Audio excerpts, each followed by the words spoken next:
The Christian calendar is probably something that we don't think a lot about during the year, other than when it brings us around to Christmas or to Easter again and again. But it is, of course, something that orders a lot of our worship and rhythms in the Christian church. However, beyond just that, there's some really interesting neuroscience into why I think the Christian calendar is really helpful from a faith perspective. Novelty is a drug. And I mean that somewhat literally. We know that new and surprising stimuli can trigger dopamine release and can activate regions of your brain like hippocampus and your amygdala to spark memory consolidation. That's a good thing, by the way. It just means you remember surprising events. It's actually why we work hard to make sure that our sermons are interesting, unexpected, a little surprising even. At the same time, though, constantly chasing novelty is exhausting. Something can only ever be the best once. Then it's got to be bigger and better and faster. It's got to be more silly or grandiose, more wasteful than ever to spark that same neurochemical response.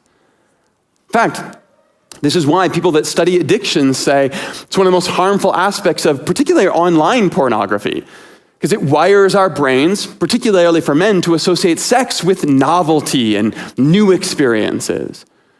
And that's in a way that no human, long-term, monogamous relationship could ever begin to compete with. You don't need to just be a fundamentalist to understand that what you expose yourself to shapes you. But that goes for our experience of church as well. Because if we're constantly chasing a newer, better, bigger, more lavish encounter with something we call God, eventually, not even God's self will be able to compete with this false expectation we've created for ourselves. What's fascinating, perhaps unsurprisingly, is that the tradition of the church has actually always understood this. Because along with novelty, there's another incredibly powerful human experience that triggers all of those same neurochemical responses, except this time with a little dash of oxytocin, which is what contributes to our sense of connection and belonging. And by the way, yes, I realize right now that all the neuroscientists in the room are cringing because I am vastly oversimplifying very complex processes happening in our brains right now.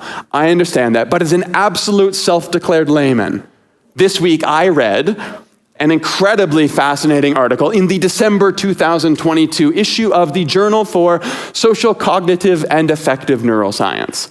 And it outlined an applied implication for a neural model of nostalgia. Essentially, it talked about how returning to positive memories can spark the same parts of our brain as novelty, but now with a trajectory toward self-reflection, autobiographical memory, and emotional regulation. What that means is that rhythm, repetition, intentional engagement with the seasons of our life, not only is that good for your mental health, not only can that counteract the unhealthy pursuit of novelty, but all of this has also been baked into our Christian tradition, our calendar for millennia now. And so at Commons, every year as we come out of Eastertide into the spring, and we move into ordinary time, and we settle into our summer rhythm here at the church. We slow things down intentionally. We breathe out so we can be ready to inhale fresh air and build toward launch every September. Launch, by the way, which is an entirely made-up Commons holiday. Every September, we celebrate with block parties and journals, but we made that up. That's fine. But then, that helps us settle in for the anticipation of Advent, for the celebration of Christmas, for the exhale of ordinary time all over again. Then it's the journey of Lent, back toward Holy Week, the movement through the season of resurrection, the entry into the rest of summer all over again, just to begin a new season all over. And that rhythm, that repetition, that journal that you hold in your hand is an artifact of the journey that you engage with each year. We want to make it fun and we want to make it look nice. We hope our creative pulls you in at least a little bit. But ultimately, our real hope is that in a world that feels very often less and less stable than last week, the seasons at Commons, modeled on millennia of wisdom embedded in the Christian calendar, that actually starts to feel familiar in the best possible kind of way. I know this, I've been here before. And so, as much as a series like Grounded is about our ideas, it's at least as much about our rhythms. Returning to seasons we know, rehearsing narratives we remember, regathering in ways that welcome us to begin to return home all over again.